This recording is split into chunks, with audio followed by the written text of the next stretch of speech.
Well, thanks everybody. Welcome to the Montauk Club's first annual Forsythia Day celebration. My name is Dylan Yates, Vice President here. I'm really excited about this. And we're going to have a short program about the history of Forsythia Day, which was created by our very own former member, Florence A. Blum. And to give us a bit of historical context is our own beloved former president and current mascot, Dino Veronese. Thank you, Dino. My advice to you all is stay young, don't get old. If we only could. Okay.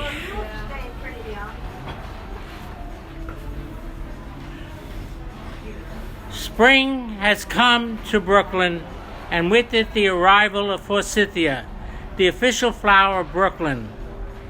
Along Prospect Park West, Plaza Street, Brooklyn Heights, Clinton Avenue, Fort Greene Park, the stately front lawns in Flatbush, Ocean and Eastern Parkways, and almost everywhere, this welcome first sign of spring is enjoyed by everyone. And all of this is due to one woman, Florence Abraham Blum. In a way, it all began with Florence's father, Abraham, who was one of the founders of Abraham and Straus's department store. The Strausses being Abraham's cousins. A&S, as it was called, is now Macy's. Abraham lived on St. Mark's Avenue in Brooklyn. At that time, Clinton and Crown Heights had many influential families. The Murrays, who were inventors with Thomas Edison, had a mansion there. So did Montauk Club President William's English daughter-in-law, Ruth Blackfoot English. These were big mansions with grounds all around them and stables in the back and so forth. The Brower family mansion is still in existence and is now the Brooklyn Children's Museum. Abraham had two daughters, Lillian and Florence. Lillian married Simon Rothschild and lived on Lincoln Place. Florence, the woman behind the Forsythia planting, married Edward Blum, one of her father's business partners. Florence and Edward lived at 246 Hancock Street in Bed-Stuy. They had two children, Robert and Alice. Around 1907, the Blums moved to 313 Garfield Place. It was there they were listening to Lieberstrom on the Welt Mignon player piano when they heard the news of the sinking of the Titanic, on which their cousins, the Isidore Strausses, drowned. At some point, they moved to 45 Plaza Street, around the corner from Montauk Club President Frank Russell. The families were very friendly, and they would play cards together almost nightly. The Blums had a summer residence at Bay Shore, south of the highway. In 1928, Robert Blum married Ethel, after which the rest of the Blums, Florence and Edward, moved to the Bassett Hotel in Brooklyn Heights. It was fashionable at that time to move out of these grand old mansions and into hotels with amenities. Of course, the Blum family was no stranger to our club. Going back to the early days of its founding, Abraham was a member of the club and served on its board. Simon Rothschild was also a member, as was Edward Blum and his son Robert and his son John R. Blum. Florence was a frequent diner at the club, and I can remember one day Charlie, a long-time desk clerk at the club, recalling how Florence was one of the last of the ladies to use the ladies' entrance, thus avoiding the steep steps to enter the club. In 1940, Florence Blum launched her Forsythia movement. She conceived an idea and did not rest until the golden shrub was planted throughout the borough, and with it a special message of brotherhood, unity, and understanding. Florence and Edward Blum supported many Brooklyn cultural institutions. They helped found Union Temple and were especially involved in the Brooklyn Institutes of Arts and Science. And nowadays, in those days, it consisted of the Brooklyn Museum, the Botanic Garden, the Brooklyn Academy of Music. Edward served as president of the Board of Trustees at the museum, and Florence chaired the Women's Auxiliary at the garden. Florence also endowed the Brooklyn Botanic Garden's Fragrance Garden, where the blind can enjoy nature's bounty as much as anyone else, which was the first of its kind in the nation. As war raged in Europe, Florence convinced Brooklyn Borough President John Kashmir, who resided at 98th Avenue and was also a member of the club, to declare that Forsythia was to be Brooklyn's official flower on March 18, 1940. She then convinced writers at the Brooklyn Eagle, New York Times, and other papers to encourage their readers to plant Forsythia and appreciate it. After the war and her husband's death, Florence established Forsythia Day. She initially wanted the day declared as an official holiday, but when the city demurred, she made Forsythia Day on and even on her own. She donated something like $100,000 to the Botanic Garden to give out Forsythia plants and awards every April, transforming our borough into the blooming yellow wonderland it is today. In 1949, Florence even gave her friend Eleanor Roosevelt 50 Forsythia plants to plant in front of the new United Nations building, where they still bloom each year. In 1951, she tried to get fellow Montauk Club Ed Quigley, Postmaster of Brooklyn, to make a Forsythia stamp. Quigley couldn't get that job done, but he did put a Forsythia on a Battle of Brooklyn stamp that year, even though the plant was not yet on this continent in 1776. Yes, Forsythia, Brooklyn's official flower, the Blum family, A&S Department Store, and the Montauk Club are all part of Brooklyn. I contacted some of the family, and we got some couple of quick things which I will read to you. Grandson Jack Blum wrote the following, recalling, Granny having a friendly war with then Borough President John Kashmir. She wanted him to declare Forsythia Day as an official Brooklyn holiday. He was not ready for that. In the end, Granny particularly won, at least as far as the BBG was concerned. Nobody really lost. When she came to wanting something, she got pretty much what she wanted. Granddaughter Alice Blum Yoakum wrote from Lakeville, Connecticut. Granny was brilliant to choose Forsythia to be Brooklyn's official flower because it reliably produces copious, bright, and cheerful yellow blooms just when we are sick to death of dreary winter. I am delighted that Forsythia Day is still being honored 81 years out from when the first seedlings were planted in Cadman Plaza. Great-granddaughter Alice Blum Pollard writes from Florida, my recollection is I don't have an actual memory of presenting a bouquet to the award recipient in 1969. At that time, it was always some young girl that would present to the awardee a bunch of the flowers, in a big bouquet. She says, I do remember a large black and white photo in my grandparents' house of me at age 3 presenting a large bouquet 3 times my size. I also remember the day at BBG as a very special day. The most significant was in 1976, as I remember being quite starstruck at meeting Helen Hayes. Great-granddaughter Sarah Hatter and her husband David wrote, thank you for all the hard work. You've been done assembling this. Well, I did very little, but anyway. She says, you have always taken such good care of the Blums. Anyway, just so that you all know, I worked with the Blums, and they were clients of mine, and and for many years we had long relationships. I brought along some photos and things of that nature for you to look at, and to feel free to ask any questions that you may have. Okay, I hope I haven't been too boring, but there we are.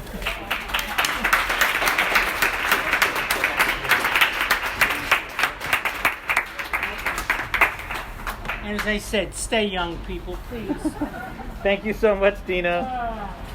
Now we're really lucky to have our resident actress and dramatic extraordinaire, Susan Devine, is going to read Florence Blum's first Forsythia Day Address from the first Forsythia Day in 1946.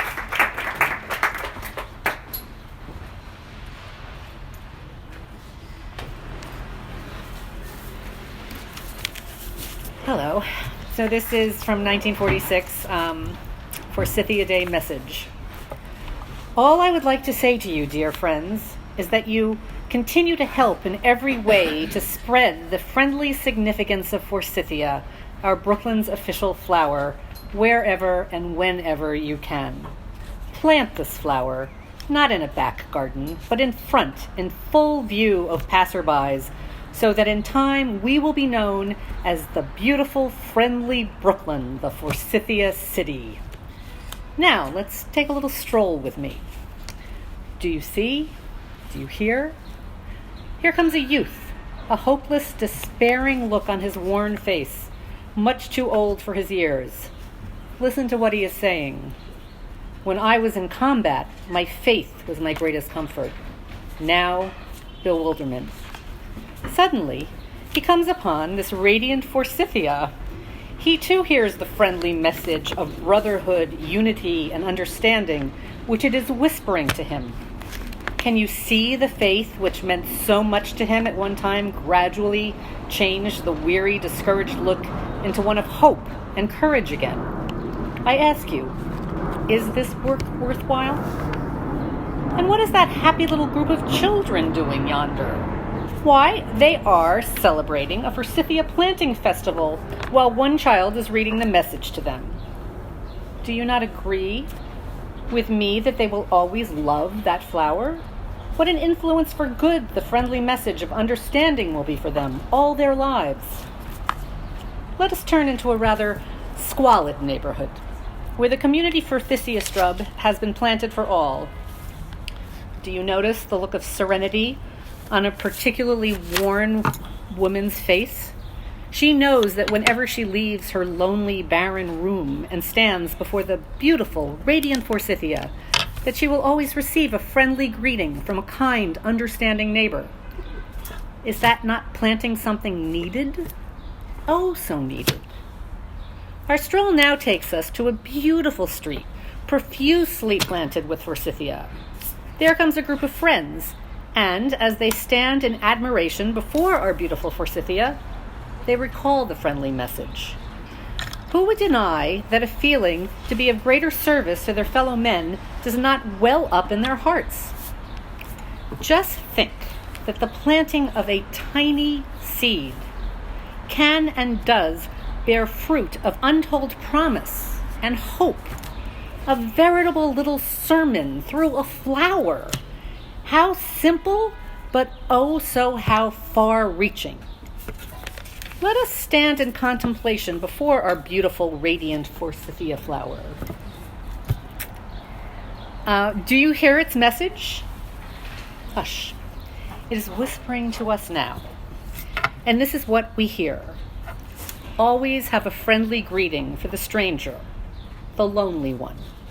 Feel the urge to be of greater service to your fellow man. Be understanding. Be kind. In this confused world of ours, why not turn our thoughts to a beautiful flower, Brooklyn's very own Forsythia? Can we take one moment of meditation in tranquility? Think of what the clasp of a hand in sympathetic understanding means.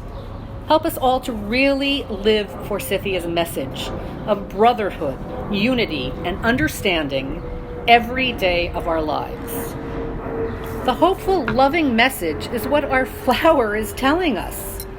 By spreading this hopeful thought, we are doing our bit in helping lay the solid foundation towards a lasting peace.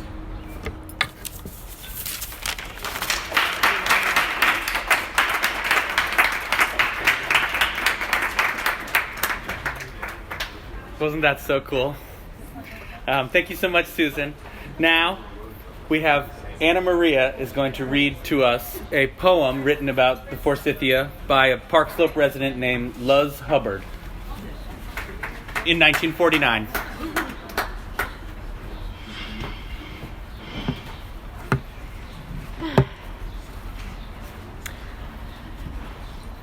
Forsythia, 1949, by Luz Hubbard, 191 6th Avenue. I like to think that when God made the sun, there might have been some gold flecks clinging to his fingers. And brushing casually upon the ground, lo! The Forsythia grew, spilling sunshine everywhere.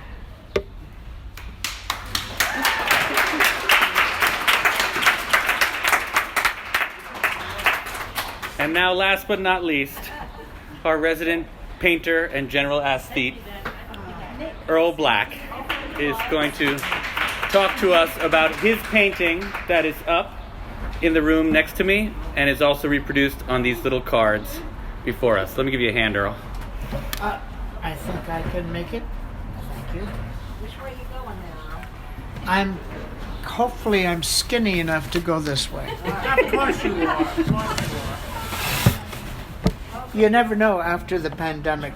So, I get to be the last act after that. Oh my word.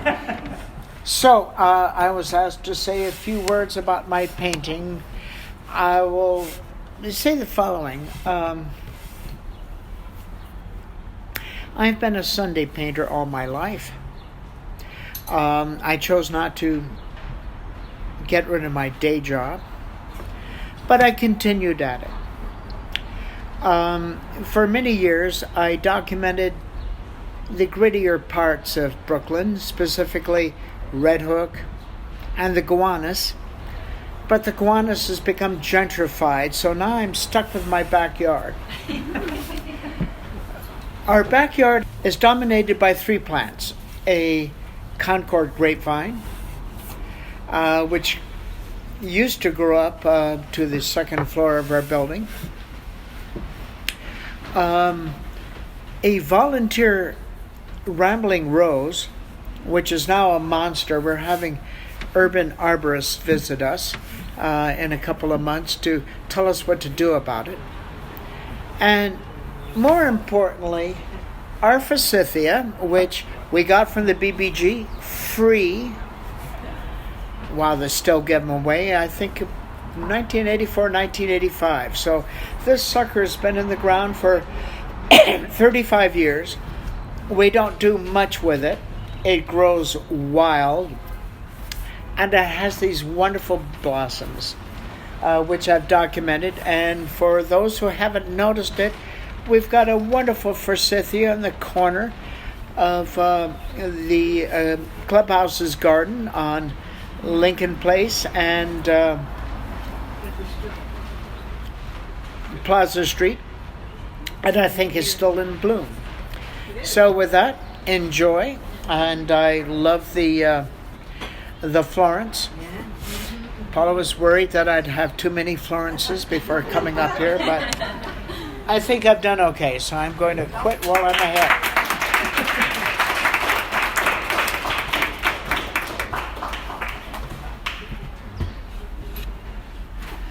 Thank you so much, Earl. That was wonderful. And Earl brought some cards of his painting. And the painting is up, and we want to thank the Radosinski family for lending it to us for a day. It's really special. And I want to thank everybody for coming and supporting this, all the speakers, Mary Brennan, the staff, Katie, everybody who helped, Anna Maria for these incredible Forsythia cupcakes. Please get one if you haven't already. and everybody else involved that I may have forgotten. So thank you so much. I'm definitely leaving as a Forsythia fanatic. So I hope we do it all again next year, and let's figure out where we're going to plant this sucker that was donated by Mary Brennan. So thank you so much, everybody. Happy Forsythia Day. Florence and to the golden shrub. A toast to Florence and the golden shrub. Hear, hear.